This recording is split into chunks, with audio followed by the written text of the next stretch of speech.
Okay, so I watched Not Okay. It's on Hulu. I stayed up all night. Um, I'm gonna not make it 8 minutes this time, so this is take three. A little context: my brain is broken because I pulled an all-nighter last night, and tonight is all-nighter number two, so I'm on about 3 hours of sleep. I readily admit that is not an appropriate way to have watched a movie and then do a video about it. It's what the schedule made me do. It's how I scheduled it. So, you know, the biggest grain of salt for what I'm about to say. Although I'm not sure you're gonna need it. So not okay. Zoe Dutch's character is the main character. Her name is Danny. There's also Dylan O'Brien is in this, playing sort of a bizarro Pete Davidson social media guy. They both absolutely crush it as they do. I'm fascinated by Zoe Dutch's career. She makes such interesting choices, and she's a star. Like she really is. Karen Sony from Deadpool and Other Space, if you're like me, is in it, and that's fun. I don't know that I know anybody else in the movie, but anyway, I'm gonna try to explain as much as this movie as I think is appropriate. I am not. This is not monetized, but almost everything that happens in this movie, YouTube would demonetize if I said the word. So I'm just gonna have to hint at what takes place, and yeah, if you've seen the trailer, there's no mystery there. But I'm not gonna say the words, just out of respect for if this was monetized. Zoe Dutch is an unlikable character. The movie right off at the beginning on the screen says she's unlikable. I got no problem with that. Breaking Bad, you know.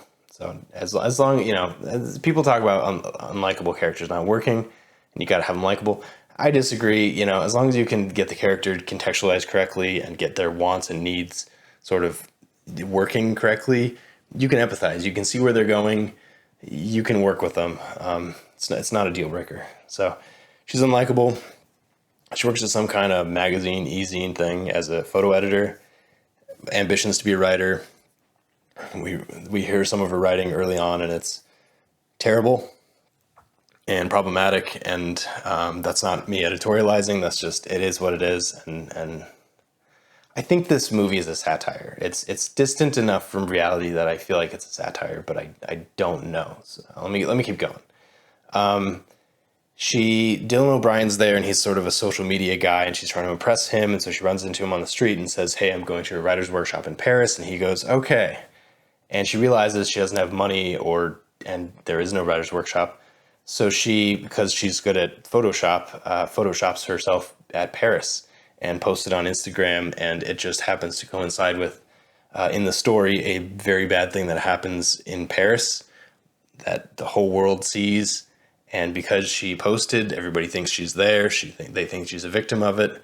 She gets a little bit of attention, and because she's sort of doesn't have friends, she's kind of prickly. She's hard to be around. She's selfish, and she gets a little bit of attention and decides to commit to this lie that she's a victim of this. And everybody starts treating her nice. Her things go better for her at work. The whole thing, the lie where obviously you're going to have to come clean at some point, and that's going to cost you everything. It's one of those. I ain't mad at it. She befriends a survivor of another thing I can't talk about, who seems to be sort of the best version of the survivor. She's an activist. She's a public speaker. She's very, very young, very driven, and she's very famous, and that's why Zoe Dutch sort of wants to meet up with her initially. They become friends through the support group and then otherwise, and it's unclear. It seems like a real friendship, but then it's not. Then it is, but then it's not, and obviously she's lying, so there's a betrayal there. The whole thing, and then all that stuff happens. The coming clean stuff and making amends, and that it's the movie. Sure. I don't, considering it's purely Zoe Dutch's character's Danny's movie, and we're pretty much spending our entire cinematic experience with Danny. I feel like I don't know much about her. I definitely don't really understand her interior life at all. I was disconnected. I was not connected to her. again, grain of salt, my brain sucks right now. So usually I feel like I connect with the characters quite easily. I was unable to this time. Maybe it was me. I don't necessarily think it was.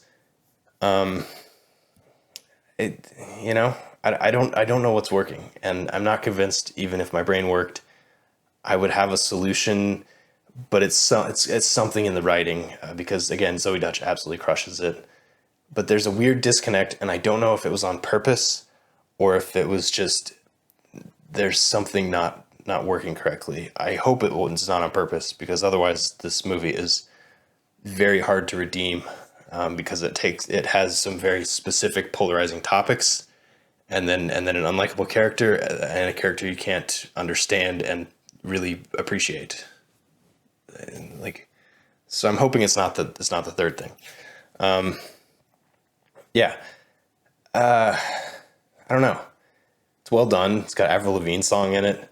Dylan O'Brien's character is hilarious, and horrible, as you do. They reference Lena Dunham being a bad example of a good person, which I thought was a really hilarious, interesting take. And then they kind of didn't go anywhere with it. I don't know. I think it's a satire.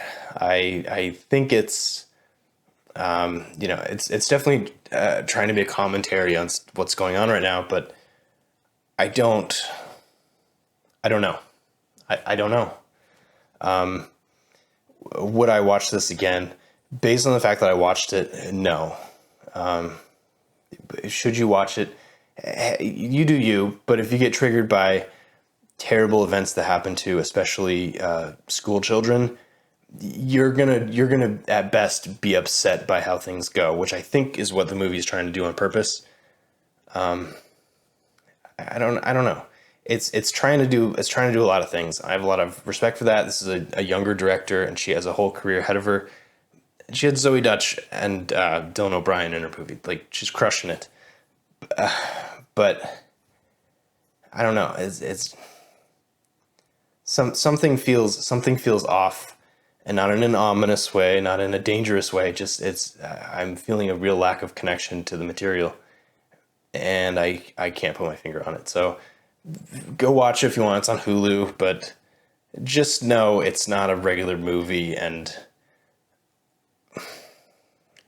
it's an easy movie to turn off because of how jagged edges, especially the characters are. So it's a prickly movie.